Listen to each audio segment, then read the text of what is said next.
सर्दियों की वो सुबह जो अलार्म से नहीं, रजाई और मजबूरी के बीच की लड़ाई से शुरू होती है। जब इंसान की सबसे बड़ी ख्वाहिश होती है, काश आज सुबह ही ना हो। लेकिन उसी सुबह एक घर में चार ननदें अनजाने में ऐसा कुछ करने वाली थी जो सालों बाद भी एक दूसरे को याद आने वाला था। क्योंकि ये सिर्फ एक ठंडी सुबह की कहानी नहीं थी, ये कहानी थी उन रिश्तों की जो साथ साथ रहते रहते चुपचाप दूर हो जाते हैं।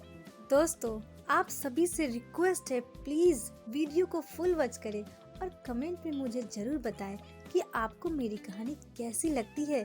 आपके एक कमेंट से मुझे मोटिवेशन मिलता है। बाहर अंधेरा था, खिड़की के शीशे पर ओस की मोटी परत जमी थी।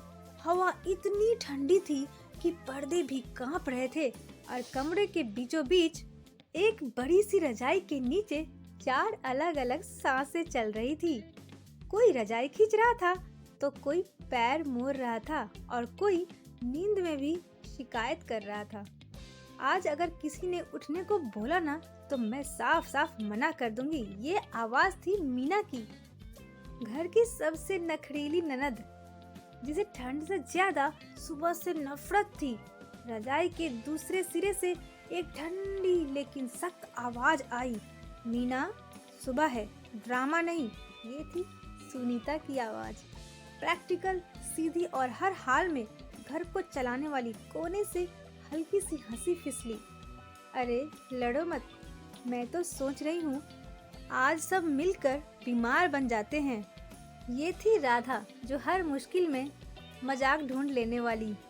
और तभी रजाई के अंदर मोबाइल की नीली रोशनी जली। रुको, आज की सुबह अलग है। ये थी रिया, सबसे छोटी ननद, जो हर माहौल में एक कहानी लिख लेती थी।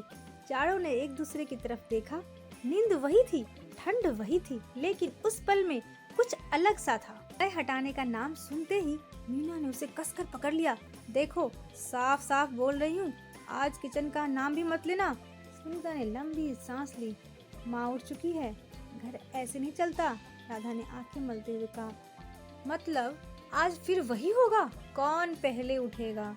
रिया ने मोबाइल साइड में रखा और धीरे से कहा, आज कोई अकेले नहीं जाएगा। तीनों ने उसे देखा, मतलब एक साथ चारों ननदें एक साथ किचन में जाएंगी। एक पल को कमरे में सन्नाटा छा गया। मीना ने कहा, मतलब सब ठंड खाएंगे। राधा ने कहा, वाह, ग्रुप में काम करेंगे। सुनीता ने सोचा, फिर बोली, अगर साथ होगी तो काम जल्दी निपटेगा। और उसी पल एक अनकहा समझौता हो गया। जैसे ही रजाई हटी, सबने कहा, उफ, हाय राम, कितनी ठंड है। ठंड सीधा दिल तक चुभ गई। फर्श बर्फ जैसा था, पैरों में जान नहीं थी। लेकिन अब पीछे नहीं हटना। सब एक दूसरे को देखते देखते धीरे धीरे किचन की तरफ बढ़ गए। उस पल कोई नहीं जानता था कि यही सफर उन्हें कितना पास ले आने वाला है। राधा ने हाथ रगड़ते हुए कहा, पहले चाय, वरना मैं यहीं गिर जाऊंगी। मीना ने नल खोला, ये पानी नहीं, बर्फ है। सुनीता ने गैस जलाई, शुरू हो गया। रिया चुप थी, वो सब देख रही थी, महसूस कर रही थी।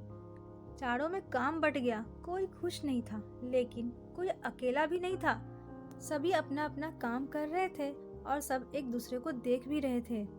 काम के बीच सब शांत हो गया। राधा ने धीरे से कहा, अच्छा लग रहा है ना साथ में। मीना ने बिना देखे हुए कहा, हाँ, पता नहीं क्यों। सुनीता ने चाकू रोका, कुछ बोली नहीं, लेकिन उसकी आंखों में एक नरमी थी। रिया ने सोचा, शायद यही वो पल है जो बाद में याद बन जाते हैं। किचन में घड़ी की टिक टिक साफ सुनाई दे रही थी। बाहर ठंड पड़ रही थी और अंदर चारों ननदों के बीच अलग अलग तापमान चल रहे थे। सभी अपने अपने कामों में भी लगे थे और एक दूसरे की टांगे भी खींच रहे थे। काम लगभग आधा हो चुका था, पर दिल पहले से ज्यादा हल्का था। मीना ने सुनीता की तरफ देखा, मैं ज्यादा बोलती हूँ ना, पर बुरा नहीं सोचती। सुनीता ने पहली बार हल्की सी मुस्कान दी और कहा, मुझे पता है, वो मुस्कान किसी माफी से ज्यादा बड़ी थी। रिया ने मन में सोचा, ये सुबह सिर्फ खाना नहीं बना रही, ये रिश्ते भी जोड़ रही है। किचन में अब ठंड उतनी महसूस नहीं हो रही थी। चूल्हे की आंच तेज थी और बातों की गर्मी भी। पर घर के बाकी हिस्सों में अभी सुबह बाकी थी। दरवाजे के बाहर हल्की सी आहट हुई कि माँ जाग चुकी है। माँ ने किचन में कदम रखा। चारों ननदें एक पल के लिए चुप हो गई। माँ ने इधर उधर देखा और फिर कहा, आज तुम सब जल्दी उठ गए, और हल्की सी मुस्कान दी। आवाज में सवाल कम और संतोष ज्यादा था। माँ थोड़ी देर चुप रही और फिर अचानक बोलती है, पता है, घर तब टूटता नहीं जब बहस होती है, घर तब टूटता है जब लोग चुप हो जाते हैं। मीना का हाथ रुक जाता है। सुनीता ने पराठा पलटना बंद कर दिए। राधा एकदम सन्न रह जाती है और रिया ने देखा ये बात सिर्फ सुनी नहीं गई, महसूस की गई। मीना ने धीरे से कहा, माँ मैं ज्यादा बोल जाती हूँ। माँ ने उसकी तरफ देखा और कहा, क्योंकि तुझे लगता है कि कोई सुनेगा नहीं, है ना? मीना की आंखें भर जाती है। मैं घर में सबसे ज्यादा रहती हूँ, पर कभी कभी सबसे अकेली लगती हूँ। सुनीता ने पहली बार मीना की तरफ ध्यान से देखा और कहा, और मैं शायद ज्यादा सख्त हो गई हूँ। माँ ने कहा, क्यों? सुनीता ने गहरी सांस ली, क्योंकि अगर मैं ढीली पड़ूं तो सब बिखर जाएगा, ऐसा लगता है। राधा ने कहा, पर हम बिखरे नहीं दीदी, बस थक गए हैं। फिर राधा ने कहा, मुझे तो बस आप सब हंसते हुए अच्छे लगते हो। मीना हंसने लगती है, और तू हर जगह मजाक क्यों करती है? राधा ने कंधे ऊपर किए और कहा, क्योंकि अगर मैं चुप हो गई तो हमारा घर बहुत ही शांत हो जाएगा। फिर माँ ने रिया की तरफ देखा और कहा, और तू? रिया ने कुछ पल सोचा, फिर कहा, मैं बस चाहती हूँ कि हम सब यादों में भी साथ दिखे। माँ की आंखें नम हो जाती है। इतने में ही खाना तैयार हो जाता है और सभी लोग साथ बैठकर टेबल पर खाना खाते हैं। फिर माँ और पापा ने कहा, आज स्वाद अलग ही है। मीना ने राहत की सांस ली। माँ मुस्कुराई, क्योंकि आज हाथों के साथ दिल भी लगे हैं। फिर सभी लोग एक साथ बैठकर बातें करते हैं। मीना कहती है, हम रोज साथ होते हैं पर ऐसे नहीं। सुनीता कहती है, रोज काम होता है पर दिल की बात नहीं होती। राधा ने कहा, आज ठंड थी इसलिए पास आ गए। रिया ने धीरे से कहा, शायद कभी कभी ठंड जरूरी होती है रिश्तों को गर्म करने के लिए। दोपहर का समय हो गया था। सूरज अब ठीक से निकल आया था। आंगन में धूप फैल चुकी थी, लेकिन उस घर के भीतर अभी भी सुबह की गर्माहट बाकी थी। किचन साफ हो चुका था। चारों ननदें आंगन में चुपचाप बैठी थी। कोई मोबाइल नहीं, कोई काम नहीं, सिर्फ एक साथ।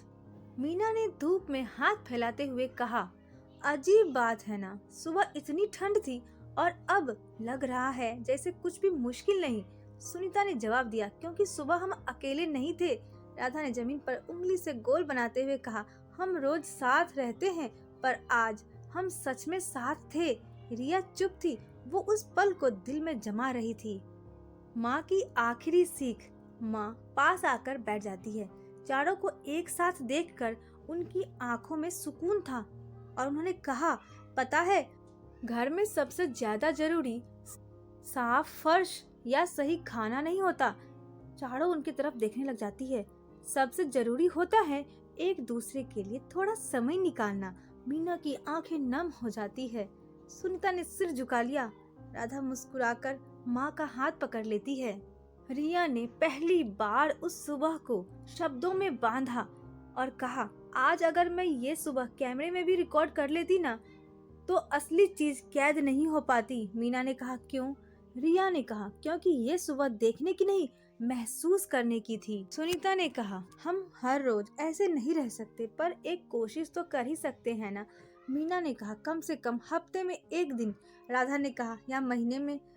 रिया मुस्कुराती है और कहती है, या जब भी दिल ठंडा पड़ने लगे। चारों हंसने लगते हैं। रात के समय चारों एक साथ आंगन में खड़ी होती है। रिया ने मोबाइल उठाया, एक फोटो लिया। कोई पोज नहीं था, कोई तैयारी नहीं थी, बस चार चेहरे, थोड़ी थकान, बहुत सारा सुकून और एक क्लिक। तस्वीर में कोई परफेक्शन नहीं था, लेकिन एक परिवार था। मैं आप सभी को इस कहानी के माध्यम से एक छोटा सा और प्यारा सा संदेश देना चाहती हूँ। दोस्तों, ठंड मौसम में नहीं होती है। ठंड तब होती है जब रिश्तों में चुप्पी आ जाती है, और कभी कभी एक ठंडी सुबह पूरे परिवार को फिर से गर्म कर देती है। अगर आप मेरे चैनल पर नए आए हैं तो प्लीज नए वीडियो के लिए चैनल को जरूर सब्सक्राइब करें और हाँ, अगर आपको मेरी वीडियो पसंद आती है तो प्लीज़ अपने प्यारे दोस्तों के साथ, अपने बहनों के साथ शेयर करना ना भूलें। मिलते हैं नेक्स्ट कहानी में, तब तक के लिए बाय बाय।